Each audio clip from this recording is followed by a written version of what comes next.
সন্ধ্যা তখন ঠিক ৫:১৭, জুন মাসের শেষ সপ্তাহ, ১৯৮৫ সাল। কলকাতার বাইরে ছোট্ট একটা স্টেশন, দুমদুম ক্যান্টনমেন্ট। শহরের কোলাহল থেকে দূরে অপেক্ষাকৃত নিরিবিলি একটা জায়গা। সেদিন শিলিগুড়ি থেকে কলকাতাগামী একটা প্যাসেঞ্জার ট্রেন স্টেশনে এসে থামে। শুরু হয় কুলিদের হাঁকডাক। প্রতিদিনের মতোই যেন সব স্বাভাবিক। কেউ নামছে, কেউ উঠছে, ট্রেন দাঁড়িয়ে আছে প্ল্যাটফর্মে। কিন্তু হঠাৎ করেই ঘটল এমন কিছু, যা চোখের সামনে দেখে বিশ্বাস করতে কষ্ট হচ্ছিল প্রত্যক্ষদর্শীদের। মাত্র কয়েক সেকেন্ডের মধ্যে ট্রেনটা যেন হাওয়ায় মিলিয়ে গেল। না, কোনো বিস্ফোরণ নয়, না কোনো দুর্ঘটনা। ধীরে ধীরে ট্রেন হুইসেল বাজিয়ে গতি নিচ্ছিল, এবং যেই না ট্রেনের শেষ বগি প্ল্যাটফর্ম ছেড়ে বেরোল, এমনিতে আস্ত একটা ট্রেন যেন কুয়াশায় মিলিয়ে গেল, গায়েব। নোট: ঘটনা ঘটেছিল জুন মাসে। বছরের এই সময় কিন্তু কুয়াশা পড়ে না। ঘটনার মূল রহস্য ভেদ করতে চাইলে এই তথ্যটা মাথায় রাখা বাধ্যতামূলক। যাই হোক,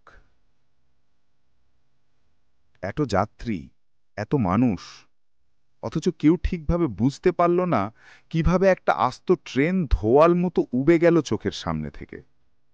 স্টেশনে উপস্থিত কেউ কেউ চিৎকার করে উঠেছিল এই বলে যে ট্রেনটা গেল কই। কেউ বলল হঠাৎ চারদিক ঝাপসা হয়ে গিয়েছিল। কেউ বলল হালকা একটা কাঁপুনি অনুভব করেছিল। আর প্ল্যাটফর্মে উপস্থিত স্টেশন মাস্টার মৃণাল সাহা বলেছিলেন, আমার জীবনে এমন ঘটনা আমি আর কোনোদিন দেখিনি। আসল রহস্যটা কোথায়? ঘটনার পর শুরু হয় তদন্ত। রেল কর্তৃপক্ষ মাথায় হাত, কারণ বারাসাত স্টেশন থেকে খবর আসে ট্রেন প্রায় ৪০ মিনিট দেরিতে পৌঁছেছে, যেখানে সাধারণত এই দূরত্ব পাড়ি দিতে সময় লাগে মাত্র ৮ থেকে ১০ মিনিট, সেখানে ৪০ মিনিট বিলম্ব। আর সবচেয়ে অদ্ভুত ব্যাপার হচ্ছে, ট্রেনের চালক এবং গার্ড কেউই বুঝতে পারেননি যে তারা দেরিতে পৌঁছেছেন। তাদের ধারণা ট্রেন সময় মতোই গিয়েছে। এই ঘটনার পর চারিদিকে ছড়িয়ে পড়ে গুজব। ট্রেনটা কি কোনো টাইম লুপে ঢুকে পড়েছিল, অথবা কিছু সময়ের জন্য কি এক বিকল্প মাত্রায় প্রবেশ করেছিল? কারণ যাত্রীরা জানান, ট্রেন চলার সময় জানলার বাইরে সবকিছু কেমন ঝাপসা আর অচেনা লাগছিল। কেউ কেউ দেখেছেন ঘন ধোঁয়ার ভেতরে অলৌকিক এক পরিবেশ, যেন সময় আর বাস্তবতা মিলে এক অদ্ভুত খেলার ভেতর ঢুকে গেছিল সবাই।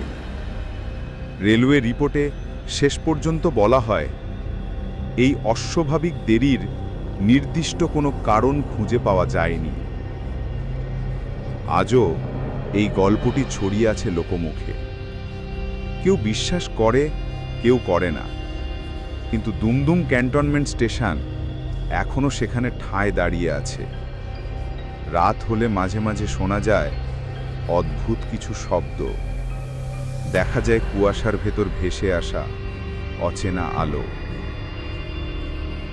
এটা কি নিছকই কাকতালীয় ঘটনা, নাকি সত্যিই সেই দিন সময় থেমে গিয়েছিল কিছু মুহূর্তের জন্য? আপনার কি মনে হয়?